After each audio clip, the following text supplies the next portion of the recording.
Bismillahirrahmanirrahim. Assalamualaikum warahmatullahi wabarakatuh. Perkenalkan, saya Liska Biakusuma Putri, mahasiswi Pendidikan Biologi 2019 Universitas Lampung dengan NPM 19130240118. Di sini saya akan membahas tentang pengaruh air beras terhadap kecepatan berkecambah berdasarkan pengamatan yang telah saya lakukan.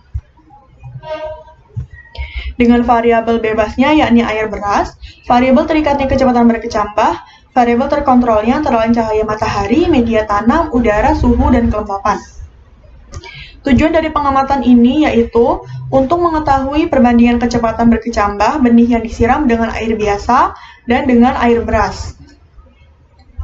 Kemudian alat dan bahan yang kita butuhkan antara lain yang pertama cawan Petri, yang kedua pinset, yang ketiga pipet tetes. Dan bahannya yakni biji kacang hijau, air beras, air biasa atau air putih, dan kertas. Cara kerjanya antara lain yang pertama menyiapkan alat dan bahan. Kemudian merendam masing-masing 50 kacang hijau pada air beras dan air biasa. Lalu memotong kertas seukuran cawan Petri dan meletakkannya ke dalam cawan Petri. Lalu mengangkat kacang hijau dan meletakkannya ke dalam cawan Petri setelah 15 menit perendaman. Kemudian menyiram masing-masing benih dengan air yang sama setiap 2 jam sekali saat sudah mulai mengering. Hasil yang didapatkan dari pengamatan tersebut adalah pada hari pertama, untuk kondisi air biasa terdapat 14 biji yang telah berkecambah, sedangkan pada kondisi air beras belum terdapat biji yang telah berkecambah. Lalu pada hari kedua terdapat 46 biji yang telah berkecambah untuk kondisi air biasa dan 35 biji yang telah berkecambah untuk kondisi air beras. Kemudian pada hari terakhir atau hari ketiga, baik air biasa maupun air beras masing-masing bijinya telah berkecambah. Dan ini adalah grafik perkecambahan berdasarkan hasil pengamatan yang telah dilakukan.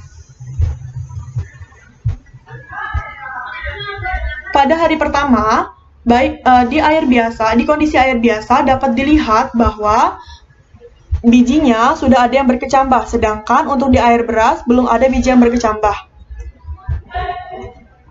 Lalu di hari kedua, baik di air biasa maupun air beras, bijinya sudah berkecambah, tetapi dapat dilihat bahwa biji yang berkecambah di kondisi air biasa lebih banyak daripada di kondisi air beras. Kemudian pada hari ketiga, baik di air biasa maupun air beras, bijinya sudah berkecambah semuanya.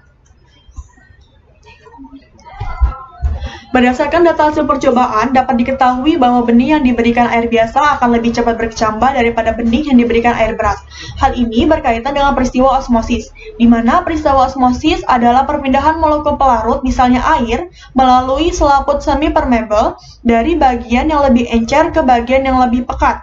Air biasa memiliki konsentrasi yang lebih rendah dibandingkan air beras.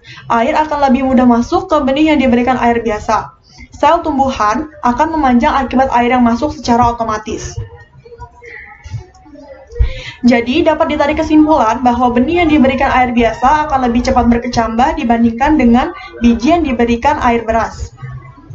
Sekian pembahasan dari saya. Mohon maaf apabila ada salah perkataan. Saya akhiri. Wabillahi taufiq wal hidayah. Wassalamualaikum warahmatullahi wabarakatuh.